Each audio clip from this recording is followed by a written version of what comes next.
Hello बच्चों, let's read the question. The question says acacia plants are particularly common in dry, tropical and subtropical environment in the world.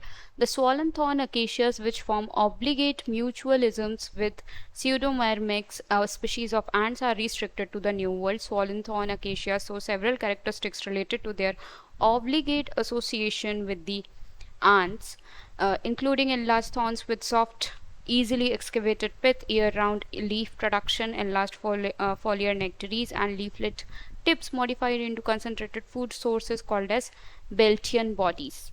The thorns provide living space while the foliar nectaries provide a source of sugar and liquid. Beltian bodies are a source of oils and proteins. Resident ants vigorously guard these resources against encroachment by nearly all comers, including other plants as well. The association between the genus of Acacia and Pseudomyrmex species of ants depict population interaction known as competition, amensalism, mutualism और predation. सो हमें यहाँ पे जो paragraph दिया हुआ है उसी से रिलेटेड हमसे एक क्वेश्चन पूछा गया है कि अकेशिया प्लांट और Pseudomyrmex के बीच में जो एसोसिएशन है वो किस तरीके का एसोसिएशन है, and we have been given with 4 options. So now let's try to understand the key concept over here. हमारा की कॉन्सेप्ट यहाँ पे होगा पॉपुलेशन इंटरैक्शंस. इकोलॉजिकल या किसी भी इकोसिस्टम में जो स्पीशीज होते हैं they are going to interact with each other. अब वो इंटरेक्शन नेगेटिवली इम्पैक्ट कर सकता है दोनों स्पीशीज को, या पॉजिटिवली बेनिफिट कर सकता है, या फिर कोई एक स्पीशीज बेनिफिट होगी और दूसरे को कुछ भी फर्क नहीं पड़ेगा. तो कई सारे टाइप के इंटरेक्शंस हो सकते हैं यहाँ पे. Let's talk about all of them one by one. सबसे पहले तो हम बात करेंगे म्यूचुअलिज्म की. म्यूचुअलिज्म एक ऐसा इंटरेक्शन है जिसमें दोनों ही स्पीशीज बेनिफिट होते हैं. So both species are going to get benefited from this type of interaction. इसमें ऐसा होता है कि like when for example we have acacia है and we have an species of ants over here. तो ants क्या करते हैं, ants guard करते हैं acacia को.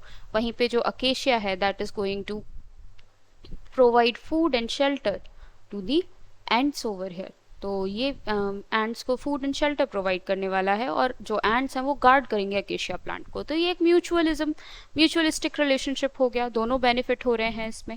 कॉमेंसालिज्म की अगर हम बात करें तो कॉमेंसालिज्म में ऐसा होता है कि एक स्पीशीज तो बेनिफिट होती है, so one species is going to get benefited, but जो दूसरी स्पीशीज है that is not going to benefited, neither it is going to benefited. ना तो ये इसको कोई बेनिफिट मिलेगा दूसरे स्पीशीज को, और ना ही दूसरे स्पीशीज को कोई हार्म होने वाला है इस वजह से.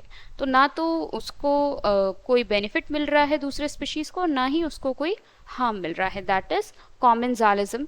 एंड अगर एमेंसालिज्म की बात करें तो एमेंसालिज्म में होता ये है कि एक स्पीशीज जो है वो हार्म हो जाएगी, one species will get harmed in such type of interaction, and जो दूसरी स्पीशीज है that is not going to get benefited और हार्म. ना तो उसको कोई बेनिफिट मिलेगा, neither benefited nor it is going to get harmed in such type of relationship. वहीं अगर हम कंपटीशन की बात करें तो सेम टाइप की स्पीशीज है एंड एक ही तरीके के एनवायरनमेंट में भी रह रहे हैं, एक ही इकोसिस्टम में रह रहे हैं, तो उनको जो रिसोर्सेज की रिक्वायरमेंट है वो भी सेम होने वाली है. रिसोर्सेज सेम होने की वजह से ऐसी स्पीशीज आपस में कम्पीट करने लगते हैं for same type of resources.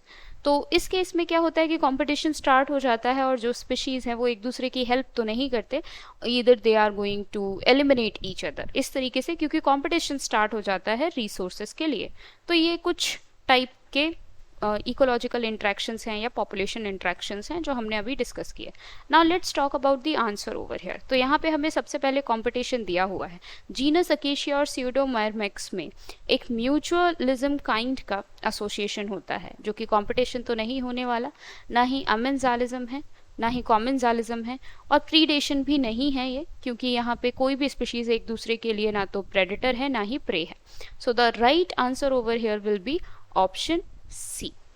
So the correct answer is Option C. I hope you understood well. Best of luck.